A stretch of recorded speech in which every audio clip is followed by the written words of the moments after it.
Le village d'Amatrice a été particulièrement touché. Plus de 200 corps sans vie y ont été exhumés des décombres.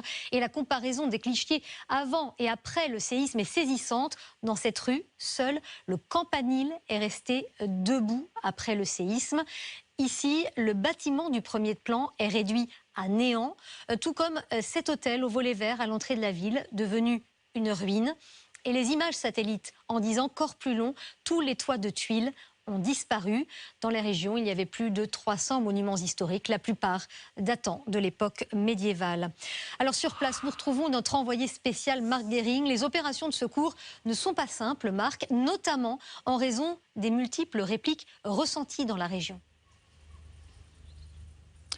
Oui Nathalie, il y a eu 1 millier de répliques depuis le séisme ici. Alors on ne ressent pas forcément chaque secousse, elle passe pour la plupart inaperçue, sauf quand elles sont assez fortes, comme tôt ce matin, 4,8 sur l'échelle de Richter. Elle a sorti tout le monde du lit. Pour vous donner un exemple, dans la maison où nous logeons, eh bien chaque occupant s'est précipité dehors, dans le jardin, à l'extérieur, là où rien ne peut s'écrouler. Alors ce sont des expériences particulièrement traumatisantes pour ceux qui ont vécu le tremblement de terre dans la nuit de mardi à mercredi. Et le paradoxe que nous avons observé, c'est que progressivement, les secours, la Croix-Rouge diminuent leurs effectifs, alors que dans le même temps, la population est choquée, toujours sur le qui-vive de la moindre réplique, comme le montre ce reportage. On est avec Lionel Gendron.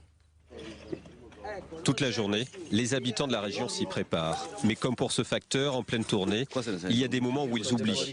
Alors, quand les répliques se manifestent, elles glacent tout de suite l'atmosphère. Tu le sens? Ça tremble. La secousse a été rapide. 4 secondes suffisent pour susciter une montée d'angoisse.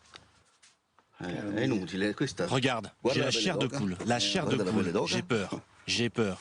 La peur, elle ne me quitte pas. Des répliques, il y en a eu 57, rien que la nuit dernière.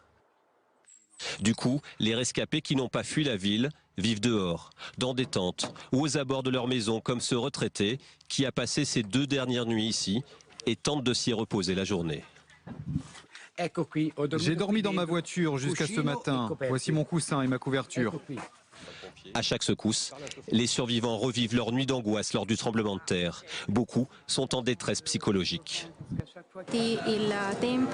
Avec les répliques qui se succèdent, les gens restent en situation de détresse. Il ne peut pas y avoir de retour à la normale pour eux. On doit les soutenir. Alors, les habitants gèrent au mieux, comme cette vieille dame qui sait qu'elle doit se mettre sous cette arcade plus solide si elle n'a pas le temps de sortir de la maison. Tous en ont conscience. Très bientôt, on ne parlera plus beaucoup d'eux et ils resteront seuls avec leur peur.